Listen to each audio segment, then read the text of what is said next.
Welcome to History Adventuring. This is episode number 186. I'm Brad Hall, and today we're looking at the wonderful old new cars in 1922.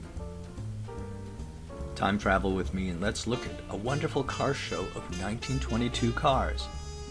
Actually, it's just a bunch of cars parked by the Seaview restaurant in Asbury, New Jersey, but it's exactly what I see whenever I go to a car show.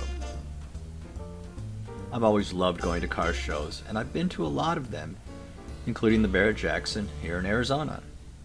I have friends who collect classic cars, and they have often been kind enough to invite me along. And while they're buying or selling, I've always loved to just wander around looking at the cars. And if I'm lucky, there comes a wonderful magical moment when I'm transformed in time. That happens when I'm standing next to a car that looks brand new from long, long ago. And that's why an image like this is so fascinating to me. No, I'm not a collector, and no, I'm not interested in buying one of these cars. Luckily, people must recognize that I have shallow pockets when I'm wandering around looking at the cars, because mostly I'm left alone. Every once in a while someone speaks to me, and I wake up from my daydreaming long enough to be civil, but as soon as possible I want to go back to, for example, 1922. This photo was taken back then and scanned by the Duke University because of the billboards. It was a way to prove to the advertiser that their money was well spent, and nowadays scholars study the history of advertising. But I just want to walk up to those cars. I've never ridden a motorcycle, but I have a special fascination for them. I especially like the one there in the foreground, with the sidecar, complete with tonneau.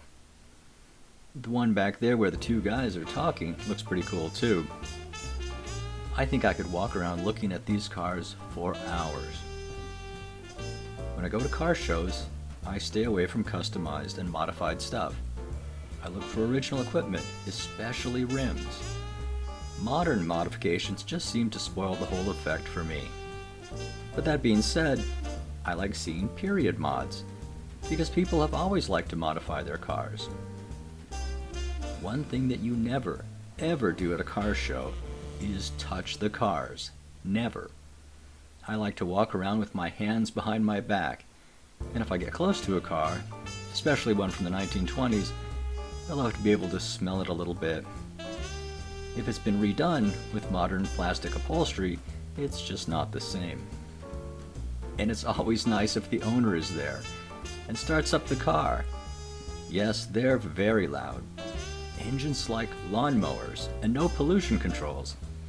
And it's a reminder how incredibly dirty and noisy these vehicles were.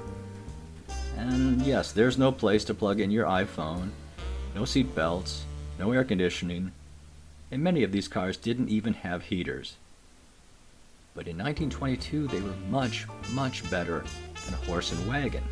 They were thoroughly modern, and that's how I like to look at them. Thank you for looking at some old new cars with me. This has been History Adventuring. I'll talk to you later.